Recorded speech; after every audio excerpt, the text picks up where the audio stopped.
সবগুলো নিয়ে আলাপ করা সম্ভব না, তবে আমি মৌলিক কয়েকটা শাখা আজকে ধরিয়ে দেব এবং প্রত্যেকের প্রতি, এখানে যারাই আছেন, জোয়ান আছেন, মুরব্বী আছেন, মাদ্রাসার আছেন, জেনারেল আছেন, সবার প্রতি আমি বিনীত আহ্বান রাখবো, প্রত্যেকে নিজের চাকাটাকে আজকে এই মাহফিল থেকে চেক দিয়ে নিয়ে যাবেন ইনশাআল্লাহ। আমার চাকা আছে কিনা, থাকলে ঠিক আছে কিনা, চলাচলের উপযুক্ত আছে কিনা, যদি থাকে আলহামদুলিল্লাহ, যদি না থাকে নাউযুবিল্লাহ, অতি দ্রুত ঠিক করে দিতে হবে যাতে আমরাও এগোতে পারি আমাদের গন্তব্যের দিকে। তো সকলেই দিল দিয়ে কথাগুলোকে ধারণ করে আজকেই নিজের জীবনে সব ঠিক আছে কিনা পরীক্ষা করবেন তো ইনশাআল্লাহ। 1 নম্বর চাকার নাম ইলম। লা ইলাহা, নেই কোনো মাবুদ, দেয়ার ইজ নো গড ইল্লাল্লাহ বাট আল্লাহ।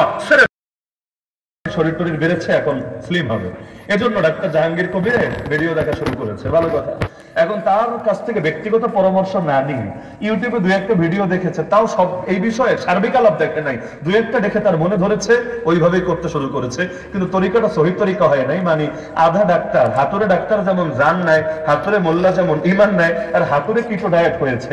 তো এখন স্বাস্থ্য কমবে দূরের কথা, বেটা লিভার, খাদ্যনালী সব জায়গায় এমন রোগ হয়েছে, এখন এই হসপিটাল থেকে ওই হসপিটাল, ওই হসপিটাল থেকে ওই হসপিটালে দৌড়ায়। কারণ হেদায়েত পেতে চাইলে ভালো চিন্তা হয়, মন্দও চিন্তা হয়। ভালো চিন্তা হয় করার জন্য, মন্দ চিন্তা হয় ছাড়ার জন্য। ঈমান চিন্তা হয় ধরার জন্য, কুফর চিন্তা হয় ছাড়ার জন্য। তো যদি ঈমান বাঁচাতে চান, ঈমান ভঙ্গের কারণ জানা লাগবে নাকি লাগবে না? ক্ষমতায় যাওয়ার একমাত্র তরিকা ভোটাভুটি না। যদি হতো, এখনই যারা ক্ষমতায় আছে, ক্ষমতায় আসলো কিভাবে? ওদেরকে কে ভোট দিয়েছে? আমি তো দেইনি, আপনারা দিয়েছেন নাকি? এটা অটো হয়ে গেছে তাহাজ্জুদের টাইমে না? এটা দল করতে চাইলে যেমন দলের ইলম রাখতে হয়, আমল টিকাতে চাইলেও কোন কোন কাজে, কোন কোন কারণে আমল নষ্ট হয় সেটাও জানতে হয়। এমনকি আগামী দিনে যারা ক্ষমতায় আসার স্বপ্ন দেখছে, কেউ কিন্তু বলছে না আমরা ক্ষমতায় আসলে বেশ্যাখানা বন্ধ করব, আমরা ক্ষমতায় আসলে সুদ ভিত্তিক অর্থনীতি না, ধীরে ধীরে, একদিনে সম্ভব না মানি, কিন্তু ধীরে ধীরে সুদ মুক্ত বা সুদের প্রভাব থেকে মুক্ত অর্থনীতি আমরা ফেরানোর চেষ্টা করব। আমরা ক্ষমতায় আসলে নবীর দুশমন কাদিয়ানীদেরকে মুসলমান পরিচয় ব্যবহার করতে দেব না, কারণ নবীর দুশমনকে মুসলমান বললে যে বলবে ও মুসলমান থাকতে পারে না। আমরা ক্ষমতায় আসলে সকল ধরনের বেহায়াপনা, বেরল্লাপনা, অশ্লীলতার বিরুদ্ধে অবস্থান নেব। এই রকম ওয়াদা যদি না দেয়, তাহলে নেতা হাজারটা পরিবর্তন হলেও কিচ্ছু হবে না। নীতিতে যদি ভেজাল থাকে, নেতা আমাকে বানায় দিলেও এই বাংলাদেশ কখনো সুন্দর হবে না। কি হবে? কি হবে আমাকে বোঝান। হামানের আদর্শ দূর করে যদি ফেরাউনি আদর্শ কায়েম করা হয়, আল্লাহর কসম এটাকে সংস্কার বলে না। সংস্কার মানে হলো হামানি আদর্শ দূর করে মুসার আদর্শ চিন্তা করা। এক অন্ধকার দিয়ে আরেক অন্ধকার দূর করা সম্ভব না। সংস্কার শুনলে, বাঙালি কিছু শব্দ শুনলেই পাগল। বিগত দিনে যেমন ওয়ার অন টেরর, জঙ্গিবাদের বিরুদ্ধে যুদ্ধ, সন্ত্রাসের বিরুদ্ধে যুদ্ধ, বা এই কথা শুনতে শুনতে এক একজন দেওয়ানা, মানে কারেন্ট কি এক একজনের মনে হয় এই শব্দ পেয়ে তারা মহাখুশি। তো যখন দেখেছে দিন শেষে এই শব্দ তার উপরই এসে পড়েছে, তাকেই জঙ্গি বানানো হয়েছে। দাড়ি রাখাকে জঙ্গিবাদ, টাকনোর উপর কাপড় পরাকে জঙ্গিবাদ, আরবি শব্দ বলা আসসালামু আলাইকুম, জাযাকাল্লাহ, মাশাআল্লাহ, এগুলোকে জঙ্গিবাদের আলামত ইত্যাদি ইত্যাদি যখন বলা হয়েছে, এই জঙ্গিবাদ দমনের নামে এক ইরাকেই 1 লক্ষের বেশি শিশুকে হত্যা করা হয়েছে, এক আফগানে হাজার হাজার নারীকে ধর্ষণ করা হয়েছে। আজও পর্যন্ত ডক্টর আফিয়া সিদ্দিকাকে কোন ধরনের সুনিশ্চিত অপরাধের কোন ধরনের প্রমাণ ছাড়াই, শুধুমাত্র অভিযোগ, একটা অভিযোগ, পুরো অভিযোগ এর ভিত্তিতে আজও পর্যন্ত জুলুম করে যাচ্ছে। দেখতে দেখতে এখন এসে বলে না না, এই জঙ্গিবাদের নামে যা হয়েছে বেশিরভাগই ভুয়া, এগুলো নিজেদের ক্ষমতাকে পাকাপোক্ত করার জন্য আলেম ওলামা এবং দিন দরদি জনতাকে ফাঁসিয়ে এক ইসলামোফোবিয়া তৈরি করেছে, আর কাফের মুশরিকদের দিল খুশি করে নিজের গদিকে পাকাপোক্ত করতে চেয়েছে। এই বুঝটা 20টা বছর আগে বুঝতা, 10টা বছর আগে বুঝতা, তাহলে জুলুমের পরিমাণ আরেকটু কম থাকতো। যেই বুঝ 2024-এ বুঝেছিল, ওই বুঝ যদি এই জাতি 2013-তেই বুঝতো, তখনই যদি হুজুরদেরকে এককভাবে ঠেলে না দিয়ে জাতি যদি তাদের সাথে হাতে হাত রেখে কাঁধে কাঁধ মিলিয়ে ময়দানে নেমে আসতো, তাহলে মায়েরগুলা কারোই এতকাল খাওয়া লাগতো না। কিন্তু দিন শেষে ভোগান্তি সবাইকেই পোহাতে হয়েছিল। আসসালামু আলাইকুম ওয়া রাহমাতুল্লাহি ওয়া বারাকাতুহু। আলহামদুলিল্লাহ, আলহামদুলিল্লাহি ওয়াহদাহু ওয়া কাফা ওয়া সালামুন আলা ইবাদিহিল্লাযীনা ইসতাফা। أما بعد فأعوذ بالله من الشيطان الرجيم. بسم الله الرحمن الرحيم. لقد كان لكم في رسول الله أسوة حسنة لمن كان يرجو الله واليوم الآخر وذكر الله كثيرا. وقال النبي صلى الله تعالى عليه وسلم: بعثت لأتمم مكارم الأخلاق آمنت بالله صدق الله العلي العظيم وبلغنا رسوله النبي الكريم ঢাকা উত্তর রানাপি নারাবি হোসেনিয়া মাদ্রাসার পক্ষ থেকে আয়োজিত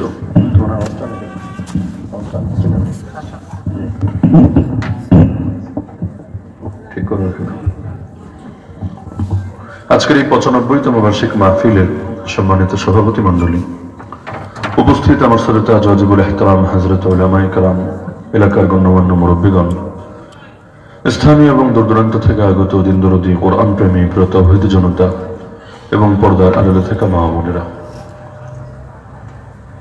মাহফিল বলতে গেলে একবার শেষ হয়ে নতুন করে আবার শুরু হলো। রাত তো ইতিমধ্যে অনেক গভীর হয়েছে, লম্বা চৌড়া আলোচনা করে মুনাসিব হবে না। সূরাতুল আহজাবের 21 নম্বর আয়াত আমি খুতবার মধ্যে পাঠ করেছি। এর আলোকে অল্প সময়ের ভেতর মৌলিক দু একটা বার্তা আরজ করে আলোচনা হইতে টানবো ইনশাআল্লাহ। আমরা সবাই কালেমা পড়েছি লা ইলাহা ইল্লাল্লাহ মুহাম্মাদুর রাসূলুল্লাহ। হুকুম চলবে আল্লাহর, তরিকা চলবে মুহাম্মাদুর রাসূলুল্লাহ সাল্লাল্লাহু আলাইহি ওয়াসাল্লামের। অর্থাৎ আল্লাহর থেকে হুকুম নিব, নবীজির থেকে তরিকা নিব। আল্লাহ রাসূল সাল্লাল্লাহু আলাইহি ওয়াসাল্লাম যেভাবে যা যা করেছেন আমরাও সেভাবে তা করব। এটাই কালেমার দাবি, এটাই কালেমার শিক্ষা। একটা গাড়ি যদি চলতে হয়, যেমন আমরা প্রাইভেট কারেও যে চলি, একটা চাকা দিয়ে কিন্তু গাড়ি চলে না। চারটা চাকার মধ্যে যদি এমন হয় তিনটা চাকা ঠিক আছে, এমনকি বেশ ভালো কোয়ালিটির খুব দামি চাকা, কিন্তু একটা চাকার জায়গা একদমই খালি, অথবা চাকা তো আছে কিন্তু পাংচার হয়ে আছে, চলার উপযুক্ত না, তাহলে বাকি তিনটা চাকা যতই দামি থাক না কেন কশ্চিনকালেও এই গাড়ি সামনে আগাবে না। যদি গাড়িকে ঠিকভাবে এগিয়ে নিয়ে যেতে হয় তাহলে সবগুলো চাকাই ভালো থাকতে হয়, এমনকি অতিরিক্ত একটা চাকাও, স্পেয়ার একটা চাকাও সেটা রেখে দেওয়া হয়। কেন? কোনো কারণে কোনো একটা চাকা যদি আঘাতপ্রাপ্ত হয়, যে কোনো কারণে হতে পারে রাস্তাঘাটে, তাহলে বিকল্প হিসাবে যাতে তৎক্ষণাৎ অন্য একটা চাকা লাগিয়ে পথ চলা যায়, এমন যাতে না হয় রাস্তায় থেমে থাকতে হয়, রাস্তায় কোথাও রাত বিরাতে সেখানে আটকে যেতে হয়। তাহলে ইসলামকে যদি সামনে এগিয়ে নিয়ে যেতে হয় তাহলে ইসলামের সবগুলো চাকা ঠিক থাকা লাগবে। যদি এমন হয় যে একটা চাকা আছে, দুইটা চাকা আছে, তিনটা চাকা আছে, কিন্তু আরেকটা চাকার জায়গা খালি আছে, অথবা যেভাবে থাকা দরকার সেভাবে নাই, পাংচার হয়ে আছে, চলাচলের অনুপযুক্ত হয়ে আছে, বাকি চাকাগুলো যেমনই থাকে না কেন কশ্চিনকালেও এই গাড়ি সামনে আগাবে না, আগাতে পারবে না।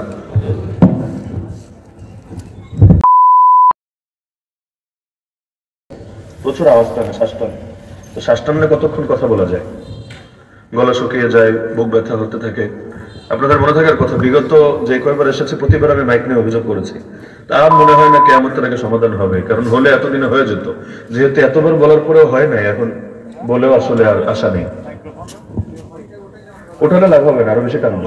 দূরে দেওয়ার মানে হলো যাতে ওর টানার শক্তিটা একটু কমে যায়।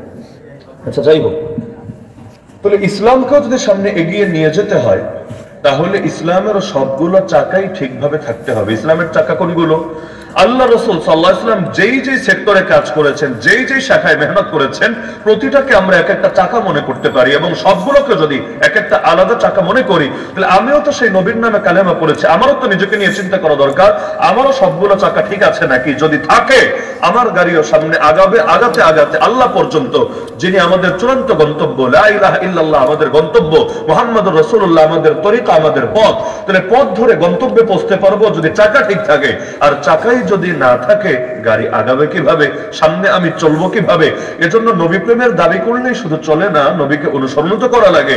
তাসির রাসূলহু আনতা তুযহিরু হুব্বাহু হাযা লাউমরি ফিল কিয়াস বাদিউ লাউ কানা হুব্বুকা সাদিকান লাআতাতাহু ফাইন্নাল মুহিব্বা লিমান ইউহিব্বু মুতিউ। তুমি একদিকে রাসূলের অবাধ্যতা করো, আরেকদিকে তাকে ভালোবাসার দাবি করো। আরে এটা তো বড়ই অদ্ভুত একটা কথা। যে যাকে ভালোবাসে সে তার অনুসরণ করে থাকে, তাহলে আল্লাহর রাসূলকেও যদি ভালোবেসে থাকে, রাসূলকেও অবশ্যই অনুসরণ করা সর্বাত্মক চেষ্টা তো চালাতে হবেই হবে। আল্লাহ রাসূল সাল্লাল্লাহু আলাইহি ওয়াসাল্লাম কোন কোন চাকা দিয়ে গেছেন আমাদেরকে, একদিন এক সময় সবগুলো নিয়ে আলাপ করা সম্ভব না, তবে আমি মৌলিক কয়েকটা শাখা আজকে ধরিয়ে দেব এবং প্রত্যেকের প্রতি, এখানে যারাই আছেন, জওয়ান আছেন, মুরব্বী আছেন, মাদ্রাসার আছেন, জেনারেল আছেন, সবার প্রতি আমি বিনীত আহ্বান রাখবো, প্রত্যেকে নিজের চাকাটাকে আজকে এই মাহফিল থেকে চেক দিয়ে নিয়ে যাবেন ইনশাআল্লাহ। আমার চাকা আছে কিনা, থাকলে ঠিক আছে কিনা, চলাচলের উপযুক্ত আছে কিনা, যদি থাকে আলহামদুলিল্লাহ, যদি না থাকে নাউযুবিল্লাহ, অতি দ্রুত ঠিক করে দিতে হবে যাতে আমরাও এগোতে পারি আমাদের গন্তব্যের দিকে। তো সকলেই দিল দিয়ে কথাগুলোকে ধারণ করে আজকেই নিজের জীবনে সব ঠিক আছে কিনা পরীক্ষা করবেন তো ইনশাআল্লাহ। এক নম্বর চাকার নাম ইলম। আল্লাহ রাসূল সাল্লাল্লাহু আলাইহি ওয়াসাল্লামকে আল্লাহ রাব্বুল আলামিন ইলম শিক্ষা দিয়েছেন দুনিয়ার কোন শিক্ষক ছাড়াই। আল্লামানি রাব্বি ফাআহসানা তা'লিমি ওয়া আদাবানি রাব্বি ফাআহসানা তা'দিবি। আল্লাহ রাসূল সাল্লাল্লাহু আলাইহি ওয়াসাল্লাম বলেন, আমার রব আমাকে ইলম শিক্ষা দিয়েছেন, বড় উত্তম ভাবে তিনি শিক্ষা দিয়েছেন, এবং আমার রব আমাকে আদব শিক্ষা দিয়েছেন, বড় উত্তম ভাবে তিনি আমাদেরকে আদব শিক্ষা দিয়েছেন। তালাবুল ইলমি ফারিয়াদাতুন আলা কুল্লি মুসলিম। দ্বীনের মৌলিক জ্ঞান অর্জন করা প্রতিটা মুসলমান, সে যেই হোক না কেন, ব্যবসায়ী হোক, রাজনীতিবিদ হোক, ক্ষেত খামারে করা লোক হোক, শ্রমিক হোক, মজদুর হোক, কৃষক হোক, যে হোক না কেন, প্রত্যেকের জন্য মৌলিক জ্ঞান অর্জন করাকে ফরজে আইন করে দেওয়া হয়েছে। আল্লাহ রাসূল সাল্লাল্লাহু আলাইহি ওয়াসাল্লামকে আল্লাহ রাব্বুল আলামিন জ্ঞান শিক্ষা দিয়েছেন, এরপর তিনি উম্মতকে সেই জ্ঞান সরবরাহ করেছেন। ইউআল্লিমুহুমুল কিতাব ওয়াল হিকমা, তিনি কিতাবের জ্ঞানও শিক্ষা দিয়েছেন, হিকমতের জ্ঞানও শিক্ষা দিয়েছেন। আমাদের অধিকাংশ এখানে যারা আমরা বসে আছি, আমি যদি জিজ্ঞাসা করি আমাদের প্রত্যেকের ফরজে আইন পরিমাণ ইলম আছে কিনা, আমি জবাব জিজ্ঞাসা করছি না আপনাদের কাছে, কিন্তু আমি আপনাদের পক্ষ থেকে জবাব দিয়ে দিচ্ছি, অধিকাংশেরই ফরজে আইন পরিমাণ ইলম নাই। বিশ্বাস হয়? ফরজে আইন পরিমাণ মানে যতটুকু ইলম না হলেই না, যতটুকু ইলম না জানো কবিরা গুনাহ, ওই পরিমাণ ইলমই আমাদের অধিকাংশেরই নাই। এমন কি ঈমানের ইলমই তো নাই, আরে বাকি ইলম তো পরে, আমলের ইলম রাখেন, ঈমানের ইলম তো নাই। দুনিয়ার মধ্যে যদি আপনার ইলম না থাকে, নিজের ঈমানকে ফিতনার জামানায় রক্ষা করবেন কিভাবে? যে জামানায় মানুষ সকালে মুমিন বিকালে কাফের, বিকালে মুমিন সকালে কাফের, হাদিসে ফিতনা জামানার ব্যাপারে বলা হয় নাই? তাহলে যেই জামানায় ঈমান রক্ষা করাই বড় জটিল ব্যাপার। রব্বানা লা তুযিগ কুলুবানা বাদা ইয হাদাইতানা, হে আল্লাহ একবার হেদায়েতের পথে চালানোর পর আমাদের অন্তরগুলোকে বাঁকা করে দিয়েন না, বাঁকা পথে নিয়ে যায়েন না। ওয়াহাব লানা মিন লাদুনকা রাহমা, আপনার পক্ষ থেকে রহমত দান করেন, দয়া দান করেন। আপনি দয়া দান না করলে আমরা একজনও হেদায়েতের উপর টিকে থাকতে পারবো না। ইন্নাকা আনতাল ওয়াহাব, একমাত্র আপনিই দাতা। ভাই আপনি যদি উযু করেন, একবার উযু করার পর দ্বিতীয় উযুটা আবার কখন করেন? তখনই করেন যখন আপনি বুঝতে পারেন আগের উযুটা নাই, সেটা নষ্ট হয়ে গেছে। যদি উযু থাকেই, তাহলে উযু থাকলে আবার উযু করবেন কেন আপনি? হ্যাঁ, তাও যদি কেউ ফজিলতের জন্য দ্বিতীয়বার উযু করতে চায়, এর জন্য শর্ত আছে। সেটা কি?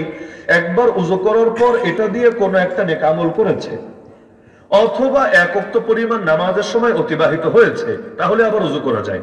না হলে তো এটা অপচয় হয়। অপচয়, আপনি গোসল করে বের হয়েছেন, গোসল করলে উযুর কাজ হয়ে যাচ্ছে না?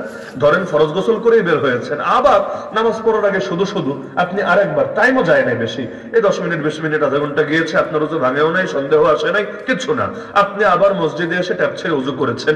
আসলে আপনি অপচয় করেছেন, ভিন্ন কিছু করেন নাই। কেন? কারণ আপনি তো এই যে গোসলের মাধ্যমে যেটা আদায় হয়েছে, এর দ্বারা কোনো ইবাদত করেন নাই, এক ওয়াক্ত পরিমাণ নামাজের সময়ও যায় নাই। তাহলে আপনারা বারবার বারবার বারবার পানি নষ্ট করতে কে বলেছে? তাহলে দেখা যাচ্ছে যে উযু থাকলে সচরাচর লোকে উযু করে না, উযু করে যখন উযুটা নষ্ট হয়ে যায়। তো উযু নষ্ট হয় কি হয় না, কোন কাজে হয় কোন কাজে হয় না, অতটুকু জ্ঞান যদি না থাকে, কখন উযু করা লাগবে আর লাগবে না, ওই পাগলে বুঝবে কিভাবে? মনে করেন উযু করে এসেছে শীতের দিন বাসা থেকে, এসে মসজিদে ফজরের সুন্নত পড়েছে, এখন ফরজটা হবে 20 মিনিট পরে, আধা ঘন্টা পরে। ও ভাবলো এতক্ষণ বসে থেকে মাছি মেরে কি লাভ, একটু শুয়ে ঘুমায় নেই কোনায়। অনেক সময় দেখা যায় অনেক বাচ্চা কাচ্চা মসজিদে কোনাকানিতে ঘুমায় যায়। তো এখন সে এক কোনায় গিয়ে ঘুমিয়ে গেল, কিশোর ছেলেটা এক কোনায় গিয়ে ঘুমিয়ে গেল। আবার যখন ইমাম সাহেব আল্লাহু আকবার বলে নামাজ শুরু করলেন, বা তার আগে মুয়াজ্জিন ইকামত দিতে শুরু করলো, আস্তে করে উঠে দাঁড়িয়ে আল্লাহু আকবার বলে নামাজ শুরু করলো, অথচ এই ফাঁকে শুয়ে ঘুমিয়েছে, একদম গভীর ঘুমে নিমজ্জিত হয়েছে। তো এখন ও যদি আল্লাহু আকবার বলে নামাজ শুরু করে, আসসালামু আলাইকুম রাহমাতুল্লাহ বলে নামাজ শেষ করে, আপনারা এই ফতোয়া দেন তো, ওর নামাজটা কি আদায় হয়েছে? কেন? কারণ ওই যে ঘুমে ছিল, সে শুয়ে শুয়ে ঘুমিয়েছে, গভীর ঘুমে আচ্ছন্ন ছিল, অর্থ ওযু নষ্ট হয়েছে। কিন্তু ওর যদি এতটুকু জ্ঞান না থাকে, এতটুকু জ্ঞান না থাকে যে কোন ঘুমে ওযু ভাঙে, কোন ঘুমে ভাঙে না, যেমন সেজদায় গিয়ে অনেকে ঘুমায় যায়, তো ওযু ভাঙবে না। অনেকে আত্তাহিয়াতু পড়তে গিয়ে এমন ঘুমায়, সালাম ফেরানোর পর পাশের জন ঠেলে জাগাতে হয়, বেটা সালাম শেষ, তাড়াতাড়ি সালাম ফেরা। এরকম যদি হয়, এতে তো এই ঘুমের কারণে ওযু ভাঙে না, কিন্তু শুয়ে শুয়ে যখন ঘুম দিল সেখানে তো মাসালা না। তাহলে অতটুকু জ্ঞান যদি না থাকে, তাহলে বুঝবে কিভাবে? গা থেকে যদি রক্ত বের হয় এবং রক্ত গড়িয়ে পড়ে, তাহলে ওযু থাকে নাকি ভাঙে? কি বলেন, থাকে নাকি ভাঙে? এখন যে জানেই না এতে ওযু ভাঙে, বরং ভেবেছে শুধু বাথরুম করলে, শুধু পেশাব পায়খানা করলে, শুধু বায়ুত্যাগ হলে মনে হয় ওযু ভাঙে। তাহলে একদিকে দেখা যাবে রক্ত বের হয়ে চলে গেছে, আরেকদিকে দাঁড়িয়ে নামাজ পড়ে ফেলেছে। তাহলে উযুর ব্যাপারে সচেতন হবে কে? উযু ভাঙার ইলম আছে যার ভেতরে। একই কথা নামাজ নিয়ে, একই কথা রোজা নিয়ে, একই কথা হজ নিয়ে। আল্লাহু আকবার বললেই নামাজ কমপ্লিট হয়ে যায় না, আসসালামু আলাইকুম ওয়া রাহমাতুল্লাহ পর্যন্ত ধরেও তো রাখতে হয়। যদি এমন হয় আল্লাহু আকবার বলে শুরু করেছে, তো মাঝখানে এমন কিছু করেছে যার কারণে নামাজ যায় নষ্ট হয়ে, তাহলে যতই সে সুন্দর করে নামাজ শেষ করুক না কেন, লাভ নাই, বরঞ্চ তাকে এটা আবারও আদায় করতে হবে। উদাহরণস্বরূপ, নামাজে দাঁড়িয়ে ছিল, তার দুষ্ট বন্ধু এসে কাতুকুতু দিয়েছে। থাকে না কিছু পোলাপান গিয়ে সুরসুরি দেয়, একটা আরেকটা ডিস্টার্ব করে নামাজের মধ্যে। এখন বেচারা হে হে করে হেসে দিয়েছে খুব জোরে, মানে একদম ওই হাসি তো আমার কপি করা সম্ভব না, খুব জোরে, আরবিতে বলে কা কাহা, ওই জোরে হাসি হেসেছে। এমন যদি হয়, তাহলে আপনাদের কি ধারণা নামাজ আছে না গেছে? তাহলে এই লোক যদি এখন সুন্দর মতো নামাজ চালায় নেয়, তাহলে নামাজ কি আদায় হবে? এরকম কথা বহু ক্ষেত্রে। ধরেন রোজা রেখে অনেকে আছে গোসল করতে গেলে, ফরজ গোসল হোক অথবা এমনি গোসল হোক, অনেকে আছে সারা বছর গড়গড়ার সাথে কুলি করে, রোজা রমজানের দিনে একই কাজ করে, গড়গড়ার সাথে কুলি করে, নাকের একদম গভীরে পানি পৌঁছানোর চেষ্টা করে। তো গড়গড়ার সাথে কুলি করতে গিয়ে অথবা এমনি কুলি করতে গিয়ে ওজোর সময় পানি ভেতরে চলে গেছে। এভাবে যদি ভুলে খেলে রোজা ভাঙে না, সেটা ভিন্ন আলাপ। ভুলে মানে রোজা, সে যে রোজাদার একথা মনে না, এটা বলে গিয়ে 2 গ্লাস না, 1 বোতল না, 1 কলস পানি খেয়ে ফেলেছে, অথবা 1000 লিটারের গাজি টাঙ্কি পুরো সাবার করে ফেলেছে, এতে কিন্তু রোজা ভাঙবে না। কিন্তু ওই কুলি করতে গিয়ে রোজার কথা ভুলে নাই, সে যে রোজাদার এটা ভুলে নাই, মনে আছে, কিন্তু কুলি করতে গিয়ে ভুলবশত ঢুকে গেছে, তাতে কিন্তু রোজা ভেঙে যাবে। জিনিসগুলো কিন্তু সূক্ষ্ম সূক্ষ্ম পার্থক্য, অনেক সময় মাথায় ধরবে না। অনেকে এমনও জিজ্ঞাসা করে, হুজুর রোজা রেখে কি বিড়ি সিগারেট খাওয়া যাবে? আচ্ছা কেন এই প্রশ্ন আসলো? কেন হুজুর রোজা রেখে তো কয়েল ধরানো যায়, কয়েলের গন্ধ নাকে দিলে তো রোজা ভাঙে না। অথবা অনেক গাড়ি আছে ধোয়া ছাড়তে যায়, সেগুলো গেলে তো ভাঙে না। তাহলে একটা বেনসনে টান দিলেই বা আকিস বিড়িতে টান দিলেই সব কেন ভেঙে চলে যাবে? সেটাও ধোয়া, এটাও ধোয়া, ভাঙলে দুটোতেই ভাঙুক, না ভাঙলে কোনোটাই না ভাঙুক। এখন পাগলটা বোঝাবে কিভাবে? না, কোথায় আব্বাস আর কোথায় গাব গাছ, দেখতে এক মনে তোমার কোনো কারণ নাই, বরঞ্চ দুটোর মধ্যে বিস্তর পার্থক্য আছে। তো মানুষ রোজাদার একথা ভুলে গিয়ে যদি আস্ত গরুও খেয়ে ফেলে একা মিলে, এতে রোজা ভাঙে না। কিন্তু সে রোজাদার এটা মনে আছে, এটা বলে নাই, মনে আছে, কিন্তু উযু করতে গিয়ে, গোসল করতে গিয়ে নাক দিয়ে মুখ দিয়ে পানি চলে গেছে ভেতরে, রোজা গিয়েছে ভেঙে। আরবিতে প্রথমটাকে বলে নিসিয়ান, দ্বিতীয়টাকে বলে খাতা। ওই ব্যাখ্যায় আমি যাবো না, হলে এখন আমাকে ফতোয়ার 10 দিতে হবে যে কোনটা কেন না, সেটা ভিন্ন আলাপ। তাহলে মূল মাসালা এটা। তো দেখা যাচ্ছে ওই জ্ঞান যদি কারো না থাকে, তাহলে তার যে রোজা ভেঙে গেছে তার তো খবরই নেই। তাহলে এই রোজার কাজা করবে কে? অথবা বিয়ে শাদী করেছে নতুন, এখন দেখা গিয়েছে দুপুরবেলা কাজ থেকে ফিরে এসেছে, ওদিকে বাসায় আসার পর আর মাথা ঠিক নাই, কাজা করে ফেলেছে, আবার গোসল টোসল ফ্রেশ হয়ে সারাদিন শেষে সবার সাথে মিলে ইফতারও করেছে, তার কি রোজা আছে না গেছে? এমন যাওয়া গিয়েছে, তাকে কাজা না কাফারাও দিতে হবে। শুধু কাজা করলে হবে না, কাফারাও আদায় করতে হবে। কিন্তু এটা কে আদায় করবে? যার এই ইলম আছে, এর মাধ্যমে রোজা সমাপ্ত হয়েছে। তাহলে আমল টিকাতে চাইলে কোন কোন কারণে আমল নষ্ট হয় এটা জানা লাগে নাকি লাগে না? দল করতে গেলেও তো জানা লাগে, কোন কাজ করলে দলে থাকা যায়, কোন কাজ করতে গেলে দল থেকে কিক আউট করে বের করে দেয়। কারণ দলের ভেতরে থেকে আপনি যদি যা মনে চায় করতে থাকেন, দুদিন পর শৃঙ্খলা ভঙ্গের অভিযোগে অভিযুক্ত করে আপনার নামে নোটিশ বের হয়ে যাবে যে অমুকের বহিষ্কার করে দেওয়া হয়েছে। তো দল করতে চাইলে যেমন দলের ইলম রাখতে হয়, আমল টিকাতে চাইলেও কোন কোন কাজে কোন কোন কারণে আমল নষ্ট হয় সেটাও জানতে হয়। তা আমাকে বলেন, আমল বেশি গুরুত্বপূর্ণ না ঈমান বেশি গুরুত্বপূর্ণ? ঈমান হলো সংখ্যা, আমল হলো শূন্য। সংখ্যা যদি থাকে, শূন্যের দাম আছে। একের সঙ্গে শূন্য বসালে 10, আর একটা বসালে 100, যত বসাবেন তত দামি। কিন্তু সংখ্যা যদি না থাকে, শূন্য আর শূন্য আরো শূন্য আরো শূন্য, এভাবে কোটি কোটি শূন্য নিয়ে যদি দোকানে যান, দোকানদার আপনাকে একটা ললিপপও দেবে? কিচ্ছু দেবে না। এমনকি তারা দুলাভাই রাখলেও একটা চিপস ধরায় দেবে না, বলবে বেটা আগে সংখ্যা নিয়ে আয়, বেশি দামি না হলেও কম দামি নিয়ে আয়। শুধু জিরো, শুধু শূন্যের কোনো দাম থাকে না। আমল হলো শূন্য, ঈমান থাকলে দাম আছে। তাহলে আমল তো কাদিয়ানীরাও করে, তো কি হয়েছে? আমল তো হিজবুত তাওহীদও করে, তো কি হয়েছে? আমল তো বাংলাদেশে কখনো কখনো নাস্তিক টাইপের লোকেও করে। এই দেশে নাস্তিক ও ঈদের নামাজ পড়ে জানেন? এই দেশে নাস্তিক ও জানাজার নামাজে শরীক হয় জানেন? তাহলে ওরাও যে আমলগুলো করে, আপনাদের কি ধারণা চালচালায়া জান্নাতে চলে যাবে, নাকি বিনা হিসাবে জাহান্নামে যাবে? কেন? কারণ আমল করলে তো হবে না রে ভাই, তোমার তো শূন্য আছে, সংখ্যা নাই। সংখ্যা না থাকলে শূন্যেরও কোনো দাম নাই। আর সংখ্যা সর্বোচ্চটা লাগবে না, 9 লাগবে না, সর্বনিম্নটাই নাও 1।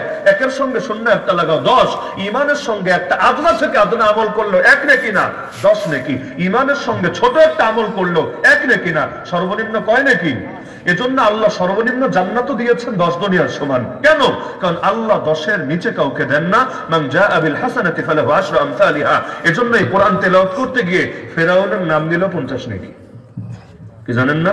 কোরআন তেলাওয়াত করতে গিয়ে ফেরাউনের নাম যে কয়বার আসবে পড়লে নেকি পাওয়া যাবে না? ফেরাউন লিখতে 5টা অক্ষর লাগে, প্রতিটা অক্ষরে 10টা করে নেকি পাওয়া যায়। ফেরাউনের নাম 74 বার আছে, তাহলে একবার পড়লে 50 নেকি, 74 বার পড়লে কত নেকি? সুবহানাল্লাহ। এত নেকি কামান এক ফেরাউনের নাম পড়ে শুধু কোরআন তেলাওয়াত করতে গিয়ে। এমনি সারাদিন বললেও সব হবে না, তবে কোরআন পড়তে গিয়ে শয়তান বললেও 50 নেকি, ইবলিস পড়লেও 50 নেকি, ফেরাউন পড়লেও 50 নেকি, হামান এখানেও 5 অক্ষর 50 নেকি, হারুন এখানেও 50 নেকি। সব 50-এর খেলা, আজীব খেলা। হাফ সেঞ্চুরি করে নেকি পাওয়া যায় একবার নাম নিলে। তাহলে দেখা যাচ্ছে কোরআন তেলাওয়াত করতে গিয়ে ওর নাম নিলেও নেকি পাওয়া যাচ্ছে। কিন্তু এটা এই কারণে না বেচারা অনেক বড় বুজুর্গ ছিল, বরং এই কারণে কোরআন তো হেদায়েতের কিতাব। আল্লাহ তাআলা ওর মাধ্যমেও হেদায়েত দিয়েছে। কিভাবে? কারণ হেদায়েত পেতে চাইলে ভালো চিনতে হয়, মন্দও চিনতে হয়। ভালো চিনতে হয় করার জন্য, মন্দ চিনতে হয় ছাড়ার জন্য। ঈমান চিনতে হয় ধরার জন্য, কুফর চিনতে হয় ছাড়ার জন্য। তো যদি ঈমান বাঁচাতে চান, ঈমান ভঙ্গের কারণ জানা লাগবে নাকি লাগবে না? ঈমানের এতটুকু এলেম তো থাকা লাগবে। মাদ্রাসায় আসেন, দেখবেন মালাবুদ্দা মিনহু একটা কিতাব পড়ায় 8ম শ্রেণীতে, না হইলে মালাবুদ্দা মিনহু। ওই ছোটবেলায় বুঝতাম না, আরে বাচ্চা মানুষ আমরা, এখনো বালেগী হই না। এর আগে এগুলো কি কি কুফুরের বাক্য পড়ায়, এই বাক্য বললে কাফের, এটা বললে কাফের, এটা বললে কাফের। আচ্ছা না মালাবুদ্দা মিনহু? বুঝতাম না কাহিনী কি, এই মুসলমান বানানোর সবক না শিখাবে, এত কাফের বানানোর সবক শেখায় কেন? পরে বুঝলাম না, ঈমান ধরে রাখতে চাইলে কুফর শিরকও চিনতে হয়, না চিনলে ঈমান নিয়ে কবরে যাওয়াটাই মুশকিল হয়ে যায়। এমন অনেক কথা আছে বললে ঈমান শেষ, এমন অনেক কাজ আছে করলে ঈমান শেষ, এমন অনেক বিশ্বাস আছে অন্তরে রাখলে ঈমান শেষ। তাহলে ইলম না শিখলে ঈমান নিয়ে কবরে যাওয়া যাবে?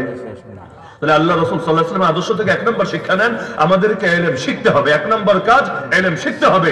যেটা ফরজ সেটা ইলম শেখাও ফরজ, যেটা আবশ্যক সেটা ইলম শেখাও আবশ্যক। মা লা ইয়াতিমুল ওয়াজিবু ইল্লা বিহি ফাহুয়া ওয়াজিবুন। হজে যাবেন, হজ ফরজ, ভালো কথা। হজের ইলম যদি না শেখেন সৌদি আরবে গিয়ে কি করবেন? খালি ট্যুর দিয়ে আসবেন, পিকনিক করে আসবেন? যদি হজ আপনি শেষ করতে চান, আগে আপনাকে শিখতে হবে। আগে জানতে হয় পরে মানতে হয়, আগে জানতে হয় পরে মানতে হয়। যে জানে সে মানতে পারে, যে জানে না সে মানতে পারে না। বাংলাদেশের মানুষ কিছু লাইনের ইলম শিখতে রাজি না। আমি যদি জিজ্ঞাসা করি নামাজের ফরজ কয়টা বলেন তো, সিরিয়ালে না পারলেও মোটামুটি বলে দিতে পারবেন। পারবেন না?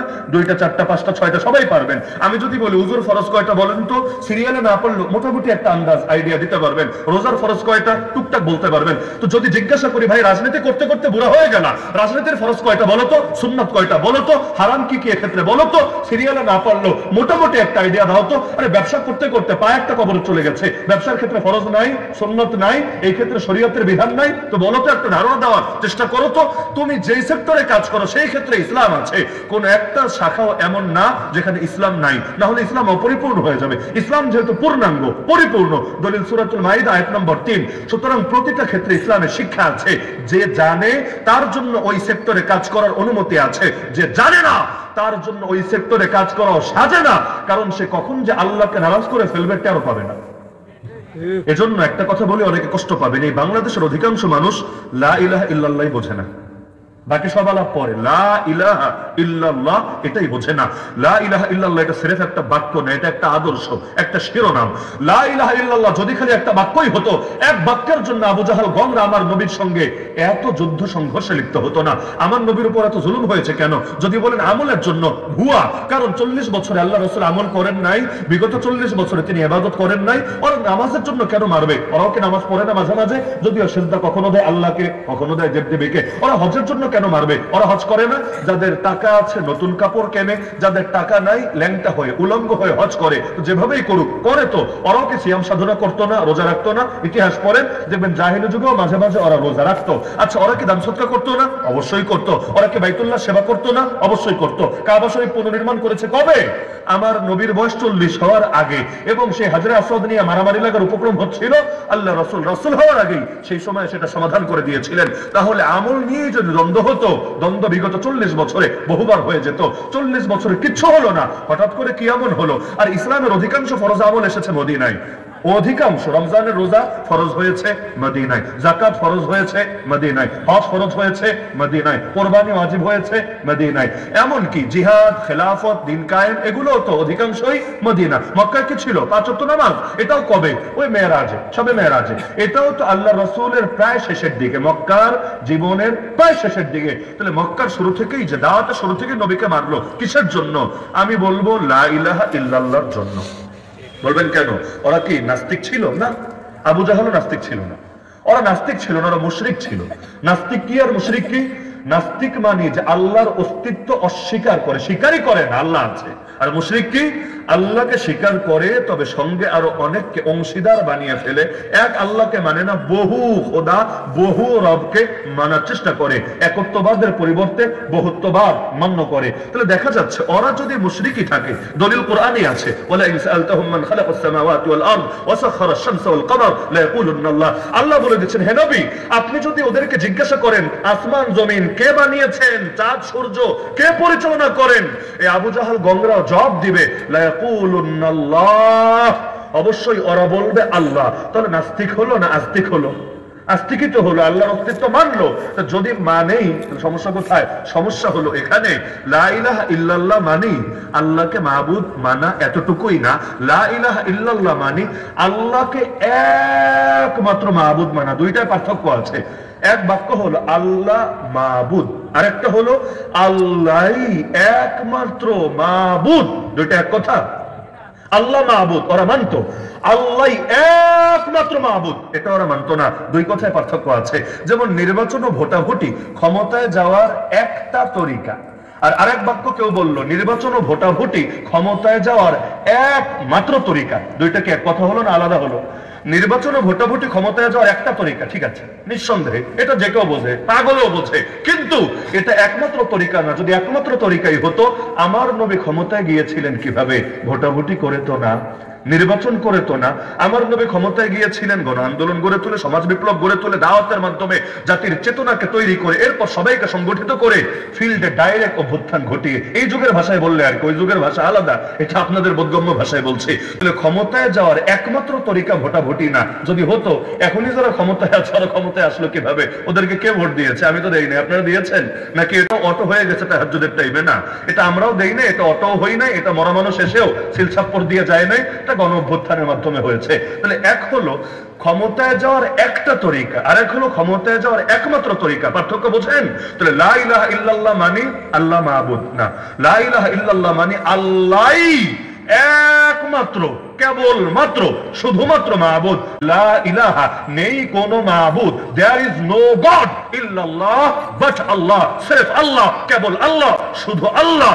প্রথমে অস্বীকার করে নেই কোন মাবুদ, কেউ নাই, পরে গিয়ে বলে ইল্লাল্লাহ, তবে একজন আছে, মাত্র একজন আছে, দ্বিতীয় কেউ নাই। তাহলে এই লা ইলাহা বলার দ্বারা সব তাগুতকে অস্বীকার করলো, সব বাতিলকে অস্বীকার করলো, কুফর শিরিক জাহিলিয়াতের সঙ্গে সম্পর্ক ছিন্ন করলো। এবার বলে ফেলি আসল কথা, লা ইলাহা ইল্লাল্লাহ মানে আমি তো এটাই বুঝি, আমার নামাজের রব যিনি, আমার রাজনীতির রব তিনি, আমার যাকাতের রব যিনি, আমার পার্লামেন্টের রব তিনি, আমার হজের রব যিনি, আমার অর্থনীতির রব তিনি, আমার যাকাতের রব যিনি, আমার সংবিধানের রব তিনি, আমার ব্যক্তিগত ইবাদত বন্দেগীর রব যিনি, আমার কোর্ট কাছারির রব তিনি, আরে আমার পরিবারের রব যিনি, পারিবারিক ক্ষেত্রে বিধিবিধানের রব যিনি, রাষ্ট্রের সভ্যতা সংস্কৃতির রব তিনি, সব ক্ষেত্রে রব একজনই, নাম তার মসজিদেও আল্লাহ, মাদ্রাসায় আল্লাহ, মাহফিলেও আল্লাহ, খানকায়ও আল্লাহ, পার্লামেন্টেও আল্লাহ, কোর্টেও আল্লাহ, থানায়ও আল্লাহ, আরে ব্যাংকেও আল্লাহ, সংসদেও আল্লাহ, প্রতিটা সেক্টরে আল্লাহ আল্লাহ আল্লাহ। যে মানবে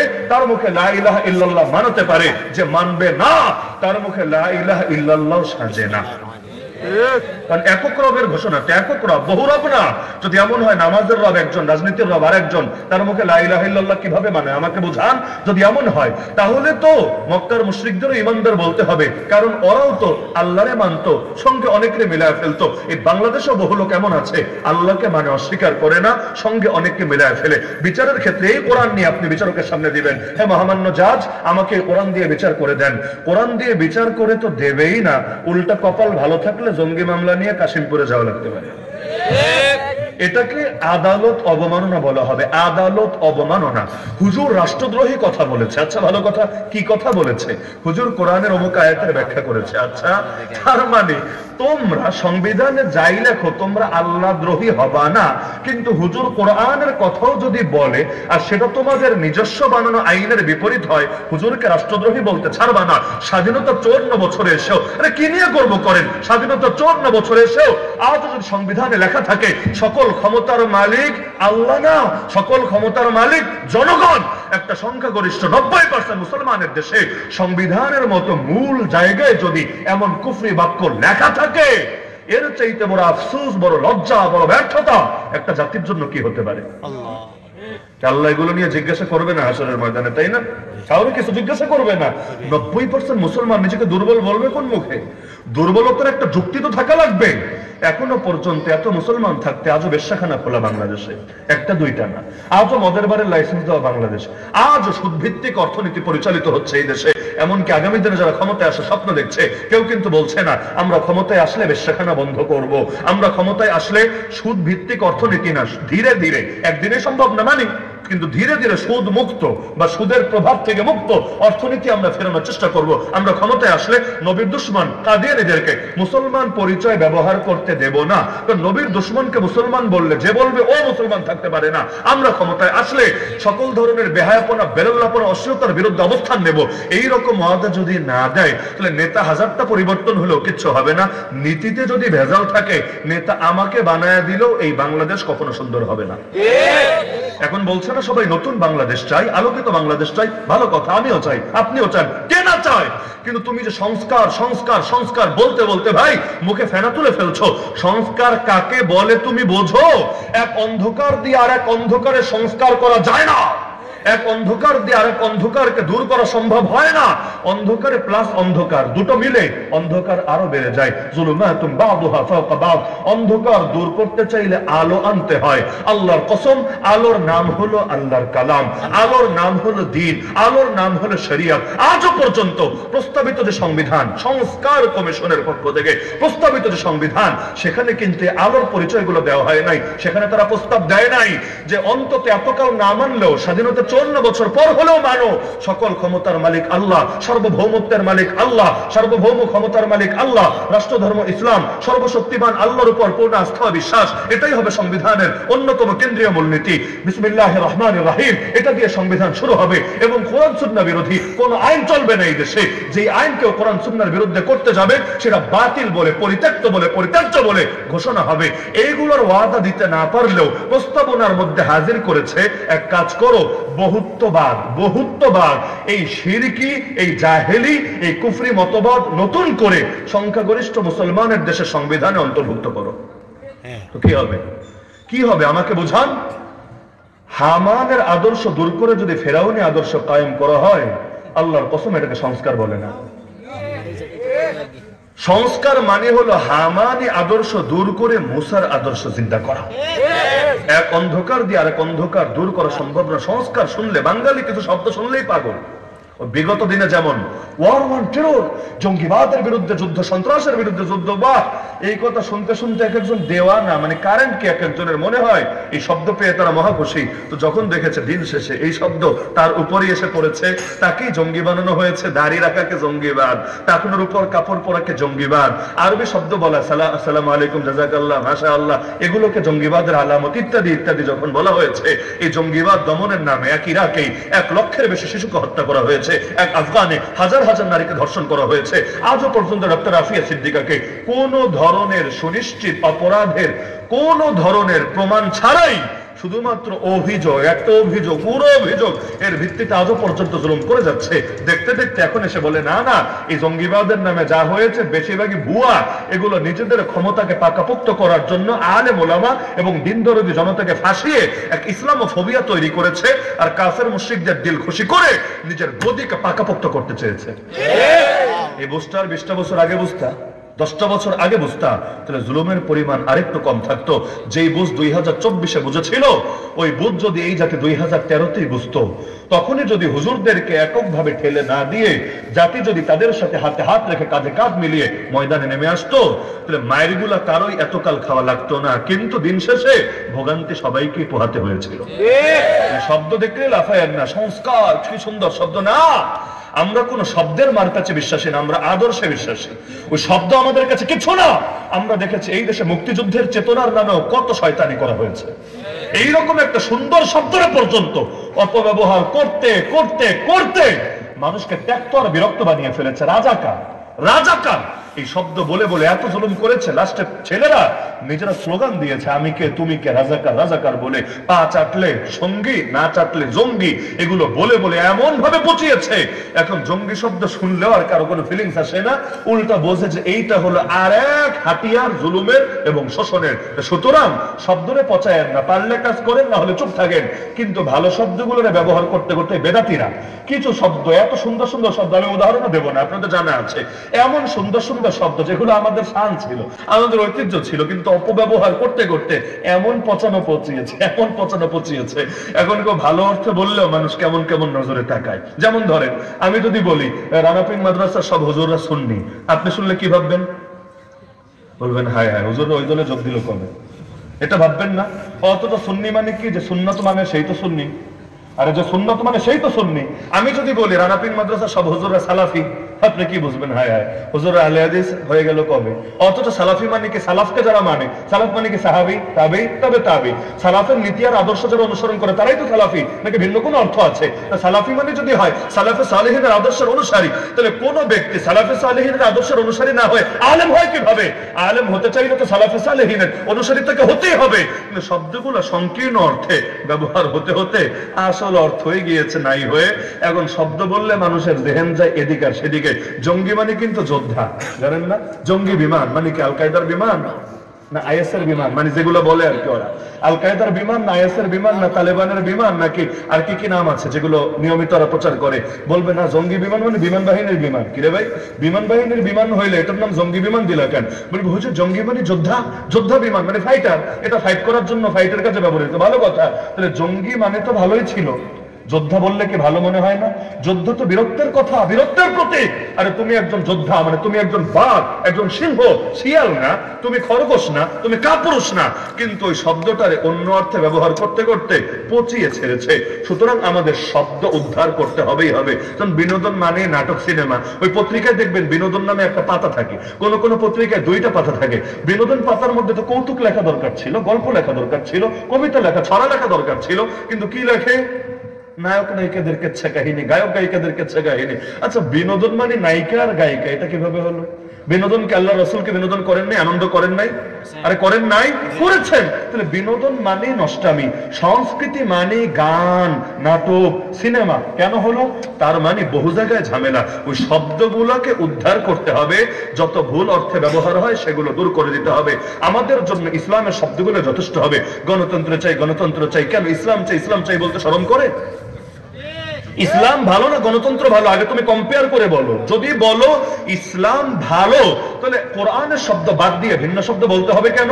এখন 2 দিন ধরে কতজন যে আমাকে প্রশ্ন করেছে, কি জন্য আমি বিস্তারিত জানি না, মানে সফর বেশি হয়ে যাওয়ার কারণে সবকিছু খবর রাখা সম্ভব না। আমাকে কতজন যে প্রশ্ন করেছে, হুজুর এটা নিয়ে পারলে এক জায়গায় কথা বললেন তো, ঢেকে নিয়ে, যে আমরা কি আগে বাংলাদেশি না আগে মুসলিম, কোনটা বলা উচিত, মানে আগে কোনটা, আগে কি মুসলিম পরিচয় না আগে বাংলাদেশি পরিচয়? আমি তাদেরকে এক বাক্যে বললাম, কোরআন দেখলেই তো হয়। আমাকে জিজ্ঞাসা দরকার নেই, কোরআন দেখলেই তো হয়। বলবেন কিভাবে হয়? আপনি খুলেন কোরআন, আল্লাহ নিজে বলেছেন, এই আয়াত আপনারা কম বেশি সবাই জানেন, ওমান আহসানু কাওলাম মিম্মান দা ইলাল্লাহ ওয়া আমিলা সালিহা ওয়া ক্বালা ইন্নানি মিনাল মুসলিমিন। ওই ব্যক্তির চাইতে উত্তম কে হয় যে মানুষকে তাওহীদের দাওয়াত দেয়, নিজে পারফেক্ট আমল করে, সুন্নাহসম্মত আমল করে এবং বলে আমি একজন মুসলমান, আমি একজন মুসলমান। মুসলমানের সবচাইতে বড় পরিচয় এটাই, সে মুসলমান। চীন और हमारा हिंदुस्तान हमारा, मुस्लिम है हम वतन है सारा जहां हमारा, तौहीद की अमानत सीनों में है हमारे, आशा नहीं मिटाना नामो निशा हमारा। আমাদের বহু পরিচয় আছে, কোনটা দেশের বিবেচনায়, কোনটা ভাষার বিবেচনায়, কোনটা অঞ্চলের বিবেচনায়, কোনটা গায়ের রঙের বিবেচনায়, কোনটা পড়ালেখার বিবেচনায়, কোনটা মাসলাকের বিবেচনায়, কোনটা মানহাজের বিবেচনায়, কোনটা মাযহাবের বিবেচনায়। সব পরিচয় পরে আমি মুসলিম, এই পরিচয় সবার আগে, এটাই প্রধানতম পরিচয়। এই পরিচয়ে যারা বিশ্বাসী হবে সবাই এক দেহ এক জাতি, ইসলামী জাতীয়তা। মুসলমানের জাতীয়তার নাম ইসলামী জাতীয়তা, আর বাকি যত জাতীয়তা আছে সব পরে, ইসলামী জাতীয়তা আগে।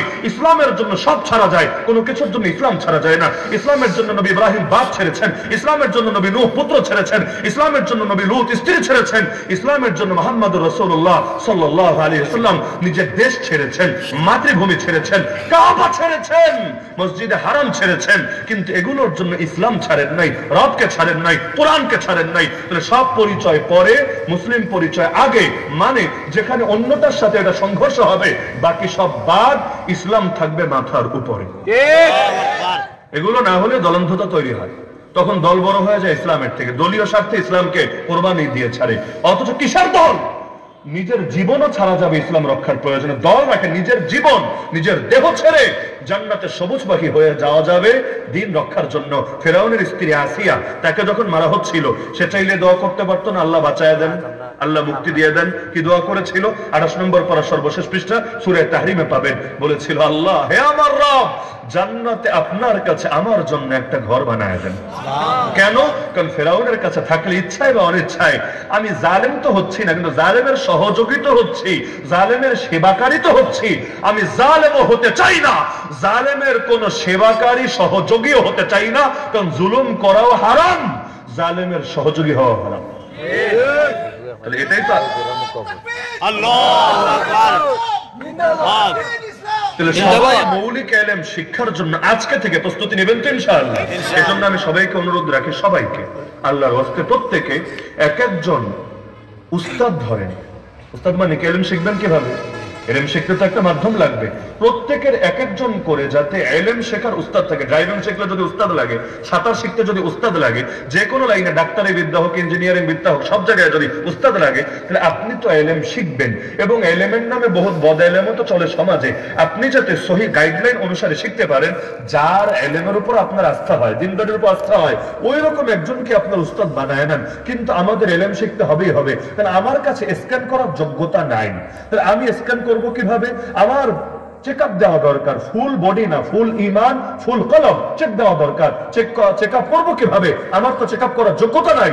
যার কাছে আছে আগে তার কাছে যাই, তার মাধ্যমে শিখি, তার মাধ্যমে স্ক্যান করি, তার মাধ্যমে চেক আপ করি, একসময় আমিও হয়ে যাবো ইনশাআল্লাহ। সুতরাং প্রত্যেকে, আমি বড় অবাক হই, এই যে যুগ উন্নত হয়েছে না আলহামদুলিল্লাহ, আগের চাইতে শ্রোতা কিন্তু বেড়েছে, ভক্ত কিন্তু বেড়েছে, সমর্থক কিন্তু বেড়েছে। তিক্ত বাস্তবতা কি জানেন? আগের চাইতে আলেমদের সঙ্গে জনসাধারণের দূরত্ব অনেক বেড়েছে। বলবেন কেমন কথা? শ্রোতা বাড়লো, ফ্যান ফলোয়ার্স বাড়লো, তাহলে দূরত্ব বাড়লো কিভাবে? শুধু এটা শ্রোতাদের ক্ষেত্রে না, ছাত্রদের সঙ্গে উস্তাদের দূরত্ব বেড়েছে। আগে উস্তাদ আর ছাত্র সম্পর্ক কেমন ছিল, এখন কেমন? আপনারা যারা পড়ালেখা করেছেন, হুজুর লাইন লাগবে না, জেনারেল লাইনে যারা পড়াশোনা করেছেন, আপনি বলেন না আগে গুরুজনদের সাথে, শিক্ষকদের সাথে ছাত্রদের সম্পর্ক কতটা গভীর হতো এবং কিভাবে ছাত্ররা শিক্ষকদের থেকে উপকৃত হতো। আর যত দিন যাচ্ছে সেই সম্পর্ক শুধুমাত্র একটা ফর্মালিটি মেনটেন, একটা ক্লাসরুমের মধ্যেই সীমাবদ্ধ হয়ে যাচ্ছে, যার কারণে দিনকে দিন শয়তানও আমাদেরকে আগের চাইতে বেশি লুফে নিচ্ছে। এজন্য সম্পর্ক বাড়াতে হবে। নবীর সাথে সাহাবীদের সম্পর্ক যেটা, এটাই হবে ছাত্র শিক্ষকের যুবকের সম্পর্কের মানদণ্ড এতটা ফ্রি সম্পর্ক ছিল, যুবক এসে বলছে ইয়া রাসূলুল্লাহ আমার জিনা করতে মন চাচ্ছে, কিভাবে নিজেকে বাঁচাতে পারি, আমাকে পরামর্শ দেন না। কতটুকু ফ্রি সম্পর্ক থাকলে এই সমস্যার কথা বলা যায়? আপনি কিন্তু পারবেন না, আপনার সংকোচ হবে, বিব্রত বোধ হবে। কিন্তু নবীকে বলেছেন বলেই তো আল্লাহ নবী তাকে দোয়া করেছেন এবং পরামর্শ দিয়েছেন, পরবর্তীতে আল্লাহ তাকে হেফাজত করেছেন। তো সুতরাং আলেমদেরকে খালি দূর থেকে মহব্বত করলেই হবে নাকি তাদের সাথে ব্যক্তিগত সম্পর্ক করার চেষ্টা করতে হবে? এখন বলবেন হুজুর ধরা ছোঁয়ায় পাবো কিভাবে? হ্যাঁ ভাই, এখানে এক ঝামেলা কি জানেন? আমরা জনপ্রিয়তার প্রেমে পড়ে গিয়েছি। সব যদি সেলিব্রিটিদের পেছনে ছোটে, পাবলিক ফিগারদের পেছনে ছোটে, তাহলে ধরাছোঁয়ার বাইরেই থাকবে। এক একজনের যদি তাকে মহব্বত করে এমন মানুষ 1 কোটি 2 কোটি 5 কোটি 10 লাখ 20 লাখ 50 লাখ, তাহলে কয়জনকে সময় দিবে? এত সময় দেওয়া পৃথিবীতে কারো পক্ষে সম্ভব না। তাহলে কি করতে হবে?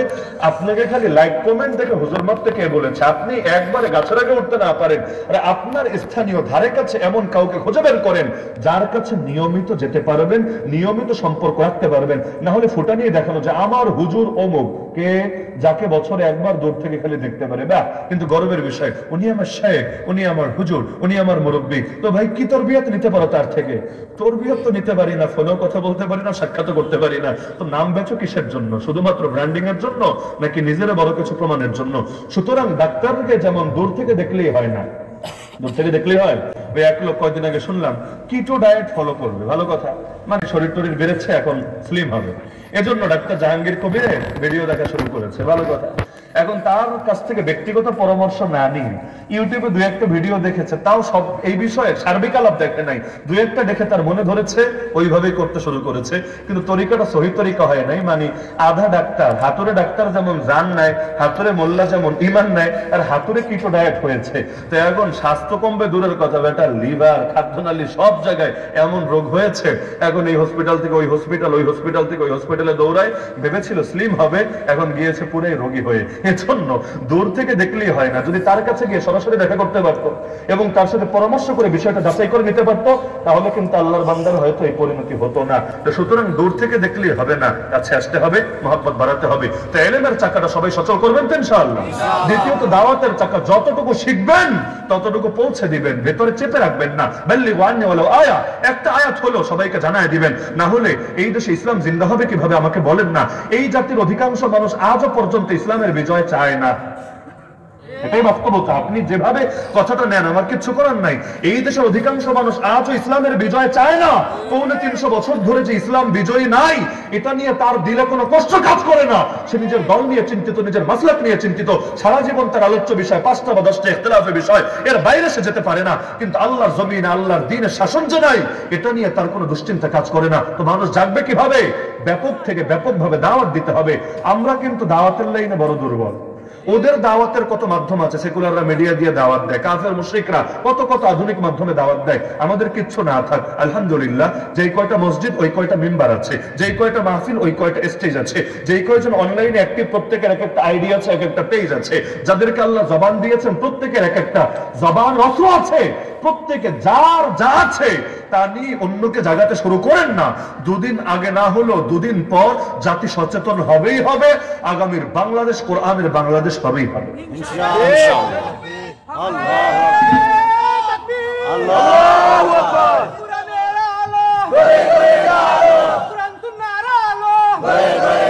আমি এখনো মনে করি এই জাতির মধ্যে 4 থেকে 5 কোটি মুসলমানও, 4 থেকে 5 কোটি মুসলমানও যদি বিপ্লবী হতে পারতো, মর্দে মুজাহিদ হয়ে যেত, আল্লাহর দ্বীনের জন্য যে কোনো কোরবানি দেওয়ার মতো মানসিকতা রাখতো, তাহলে এতদিনে পুরো বাংলাদেশে বৈপ্লবিক একটা পরিবর্তন আসতো।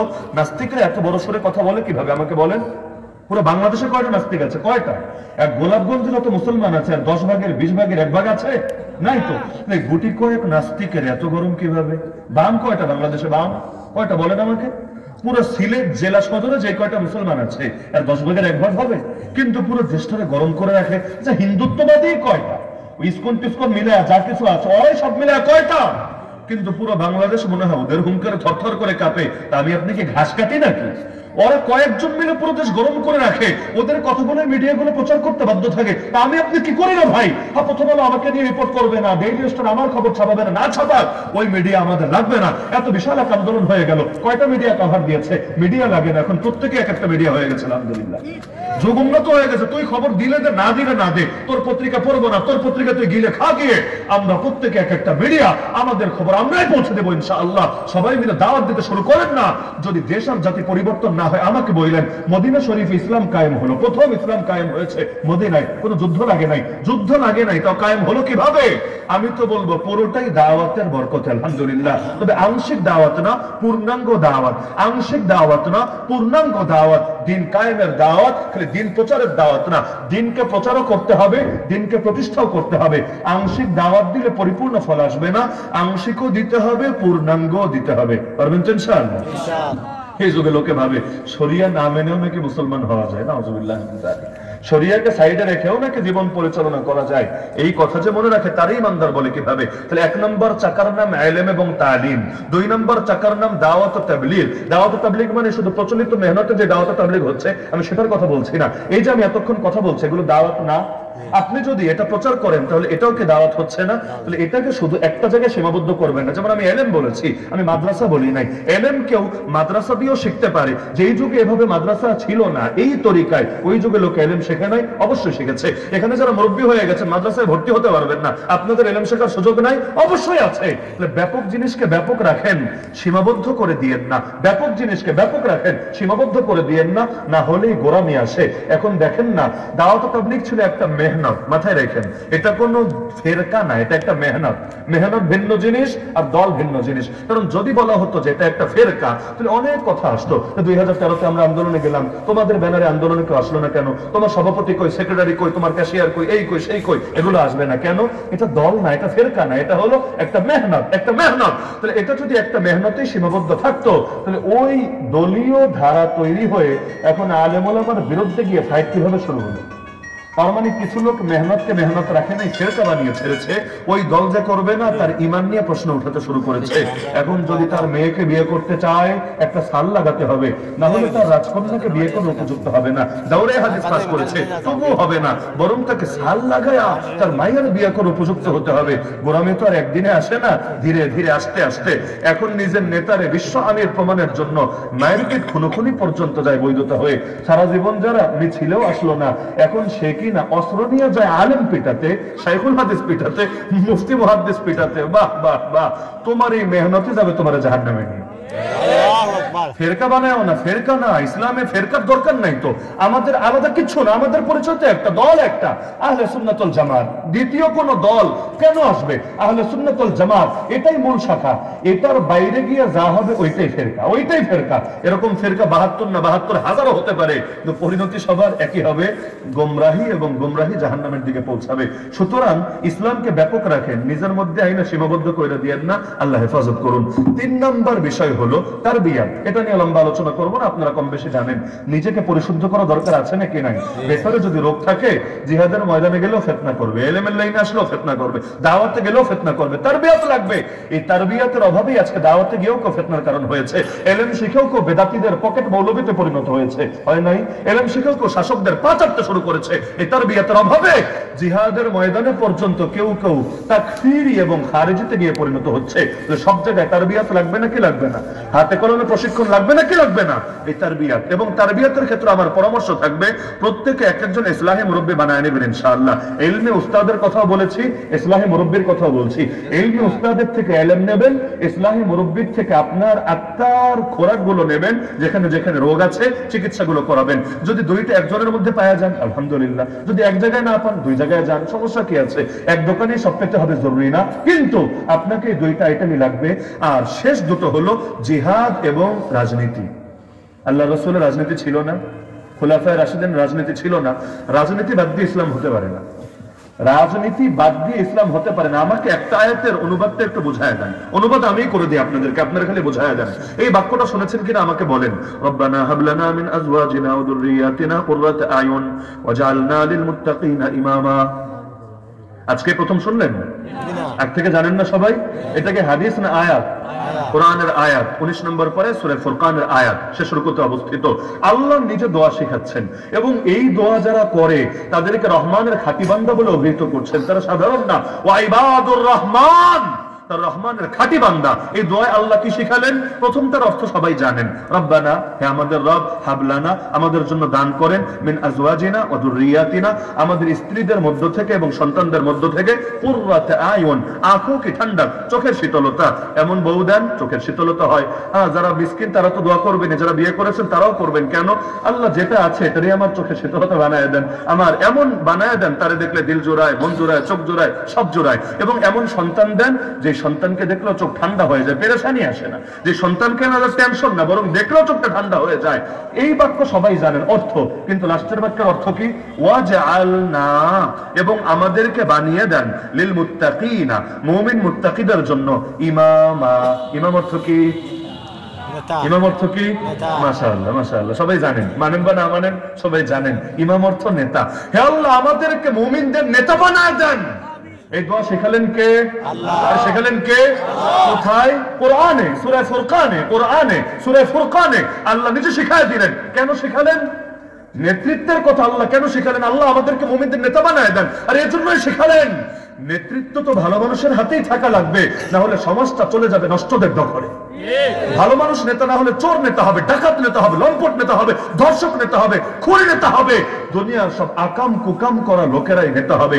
এজন্য নেতা ছিলেন সুলাইমান আলাইহিস সালাম, নেতা ছিলেন দাউদ আলাইহিস সালাম, নেতা ছিলেন মুহাম্মদুর রাসূলুল্লাহ সাল্লাল্লাহু আলাইহি ওয়াসাল্লাম, নেতা ছিলেন আবু বকর, ওমর, ওসমান, আলী রাদিয়াল্লাহু আনহুম আজমাইন, নেতা ছিলেন আমির মুয়াবিয়া রাদিয়াল্লাহু আনহু, নেতা ছিলেন হাসান রাদিয়াল্লাহু আনহু, নেতা হবেন আল্লাহর খলিফা মাহদি, নেতা হবেন আল্লাহর নবী ঈসা আলাইহিস সালাতু ওয়াস সালাম। তো নেতৃত্বের উদাহরণ তো আমাদের সামনে আছে। এমনকি নবী বলেছে কিয়ামত হবে না যতদিন না 12 জন এমন খলিফা আসবে যাদের প্রত্যেক আল্লাহর রাসূলের আদর্শ অনুসারে খেলাফা আলা মিনহাজুন নবুওয়ার আলোকে দুনিয়া পরিচালনা না করবে এবং যাদের প্রত্যেকে কুরাইশের অন্তর্ভুক্ত হবে। তাহলে ইসলামে নেতৃত্বের কথা আছে নাকি নাই? এমনকি কোন জায়গা যদি এমন হয় যেখানে ভালো মানুষ কম, মন্দই বেশি, ভালো যদি নিজেকে উপস্থাপন না করে চলে যাবে সব মন্দদের দখলে, সেখানে তার জন্য করণীয় হলো তাকে লোকেরা আগ বেড়ে সিলেক্ট যদি নাও করে, নিজেই নিজেকে প্রস্তাব করবে, উপস্থাপন করবে। নবী ইউসুফ আলাইহিস সালাম কি করেছিলেন? এমন এক রাষ্ট্রে তিনি আছেন, তৎকালীন মিশর, যেটা পুরোটাই কাফেরদের অধীনে। এখানে মুসলমান তো নাই, সবই তো কাফের। আর যেহেতু মিশর, ওটাও তো আরেক ফেরাউন। ফেরাউন মানে হলো যারা মিশরের বাদশাহ, ওদের উপাধি ছিল ফেরাউন, এটা কোনো ব্যক্তি বিশেষের নাম না। নবী ইউসুফ আলাইহিস সালাম কি করলেন? ওই যে ঘটনা সবাই জানেন, বাদশা স্বপ্নে দেখলো, তিনি ব্যাখ্যা করলেন। ওই চান্সে তিনি বললেন, এক কাজ করেন, ইজআলনি আলা খাযাইনিল আরদ, আমার দায়িত্ব দিয়ে দেন না, রাষ্ট্রীয় কোষাগার এই সংক্রান্ত যে বিভাগার মন্ত্রণালয়, আমাকে এর দায়িত্ব দিয়ে দেন। কেন? ইন্নী হাফিজুন আলিম, আমার দুইটা যোগ্যতা আছে। এক নম্বর যোগ্যতার নাম আমি হেফাজত করব, মানে আমানতদারি আছে, আমার মধ্যে আমানতদারি আছে। দুই নম্বর যোগ্যতা, আমার মধ্যে জ্ঞানও আছে। জ্ঞান প্লাস আমানতদারি যাদের ভেতরে থাকে তারাই নেতৃত্ব দেওয়ার উপযুক্ত হয়। কারো যদি জ্ঞান থাকে, আমানতদারি না থাকে, অথবা আমানতদারি থাকে, জ্ঞান না থাকে, ও কোশ্চিনকালেও নেতা হওয়ার উপযুক্ত হতে পারে না। নবী ইউসুফ নিজেকে উপস্থাপন করলেন। ফলাফল কি হলো? প্রথমে রাষ্ট্রীয় কোষাগারের দায়িত্ব পেলেন, অবশেষে মিশরের বাদশাহী হয়ে গেলেন, অবশেষে গোটা মিশরটাই ইসলামের ভূমিতে পরিণত হয়ে গেল। আলহামদুলিল্লাহ। তিনি যদি ওইখান থেকে শুরু না করতেন তাহলে এই দাওয়াতি মিশনটা কিভাবে পরিচালিত হতো? সুতরাং দাওয়াতের প্রয়োজনেও নেতৃত্বের দরকার আছে। আমার রাসূল দুনিয়াদারি করেন নাই, তিনি দুনিয়াদার ছিলেন না। আমার রাসূলকে দুনিয়াদার ছিলেন? তিনি কি পৃথিবীতে দুনিয়াদারি করতে এসেছেন? তাহলে তিনি 10 বছর নেতা হয়ে কেন ছিলেন? বলতে পারেন নেতা তো তিনি মক্কায় হতে পারতেন। হ্যাঁ পারতেন, তার কদমের সামনে এসে নেতৃত্ব লুটিয়ে পড়েছে, চাইলেই রাজি হয়ে গেলেই হতো, কিন্তু হন নাই। কেন? আজকের বাংলাদেশের রাজনীতিবিদদের শিক্ষা আছে এখানে। কালেমা পড়ো যে নবীর নামে, সেই নবীর জীবনে একবার ঘেটে দেখো। আল্লাহ নবী মক্কায় নেতৃত্ব এবং ক্ষমতা নিতে চাইলে তাকে নিজের আদর্শ ছাড়তে হতো। নবীর আদর্শ হলো তাওহীদ, আল্লাহ যা বলবে সেটাই চূড়ান্ত। আল্লাহ বলে দিয়েছেন, ব্যাস কারো পছন্দ হলেও সেটা চূড়ান্ত, পছন্দ না হলেও চূড়ান্ত। তো নবী যদি মক্কায় ক্ষমতা নিতেন, আল্লাহ নবীকে স্বাধীনতা দেওয়া হতো না। কারণ আবু জাহেল কিন্তু ক্ষমতা ছেড়ে দিত না, আবু লাহাব ছেড়ে দিত না। ওরা ওদের সঙ্গে নবীকে নিয়ে বৈঠকে বসাতো। নবীর একমত, ওদের বহুমত, নবীর একমত, ওদের বহুমত। লাস্টে কৌশলে আল্লাহ নবীর সাইনবোর্ড থেকে ব্যবহার করত, কিন্তু আল্লাহ নবীকে কোনো কাজ করতে দিত না, তার কোনো বিধানও সমাজে বাস্তবায়িত হতে দিত না। উপরন্তু মানুষগুলোকে ব্রেইন ওয়াশ করে রাখতো, আই ওয়াশ করে রাখতো। ইমাম আজম ইমাম আবু হানিফা চিফ জাস্টিস, প্রধান বিচারপতির পদ নেন নাই কেন? নিলে সমস্যা কোথায়? টুকটাক সংস্কার তো অবশ্যই করতে পারতেন, অবশ্যই পারতেন, কিন্তু নেন নাই কেন? কারণ তিনি জানতেন সেখানে গেলে এই জালেম সরকার তাকে স্বাধীনভাবে কাজ করতে দেবে না। কিন্তু তার ইমেজের কারণে অনেক মানুষ প্রতারিত হবে, তারা ভাববে এই সরকার খারাপ না। কারণ এই সরকার যদি খারাপই হতো, আবু হানিফার মতো এত মহান ইমাম তার কর্মকর্তা কিভাবে হলো? আবু হানিফা যেই সরকারের কর্মকর্তা, ওই সরকার অবশ্যই ভালো সরকার। অন্তত আবু হানিফা সাগরেদরা, তার মুরিদানরা, তার ভক্তরা ফিতনায় পড়তো নাকি পড়তো না? এই যুগে যেই সমস্ত মৌলবীরা বিভিন্ন স্বৈরাচারা জালেমদের পা চেটেছে এবং তাদের থেকে দুই একটা ভিক্ষা নিয়ে নিয়ে নিজেকে ক্ষমতাবান বানিয়ে জাতির মধ্যে টুকটাক সংস্কার করে নিজেরা খুব বড় কুতুব ভেবেছে।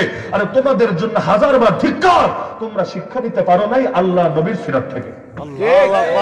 স্বৈরাচারের সঙ্গে আবার কিসের আপোষ? জালেমের সাথে আবার কিসের আপোষ? জালেমের সহযোগিতা করাও তো হারাম। হ্যাঁ, তাহলে বলবেন নবী ইউসুফ আলাইহিস সালাম কেন গিয়েছিলেন? কারণ তিনি স্বাধীনভাবে কাজ করার সুযোগ পেয়েছিলেন, যেটা আল্লাহ রাসূলকে দিতে ওরা রাজি ছিল না। তো নবী ইউসুফ এই মর্মে এবং তার বিষয়ে কেউ নাক গলায় নেই, তার মন্ত্রণালয়ে, তার বিভাগে কেউ হস্তক্ষেপ করেছে কোন দলিল দিতে পারবেন না। অবারিত সুযোগ পেয়েছেন এবং দাওয়াতের ফিল্ডে কাজে লাগিয়েছেন। সুতরাং রাজনীতির দরকার আছে নাকি নাই? রাজনীতি তো রাজার নীতি, রাষ্ট্র পরিচালনার নীতি। রাজনীতি করবেন না তো সারা জীবন চামচামি করবেন, বুঝেন নাই? রাজনীতি করবেন না, সারা জীবন চাটবেন চাটবেন, এই দুয়ারে ওই দুয়ারে, 5 বছর পর পর খালি দুয়ারে গিয়ে গিয়ে করুণা নিয়ে নিয়ে খুশি থাকবেন। রাজনীতি কেন করবেন না আপনি আমাকে বলেন? বলে হুজুররা ক্ষমতার লোভে রাজনীতি করে। তো রাজনীতি কি লোকে চামচামের জন্য করে? রাজনীতি তো ক্ষমতার জন্য করে, অবশ্যই করে। এবং সেই ক্ষমতা যে ভালো, এটা তো কোরআনে সূরা ফুরকানের শেষ রুকুতে আছে, আরো বহু দলিল আছে। সংক্ষেপে বলতে চাচ্ছে বলে সব দলিল আমি আনতে চাচ্ছি না। তাহলে ক্ষমতা তো অবশ্যই দরকার। কেন? কারণ আগেই বলেছি, ভালো মানুষের হাতে ক্ষমতা না গেলে যাবেটা কার হাতে?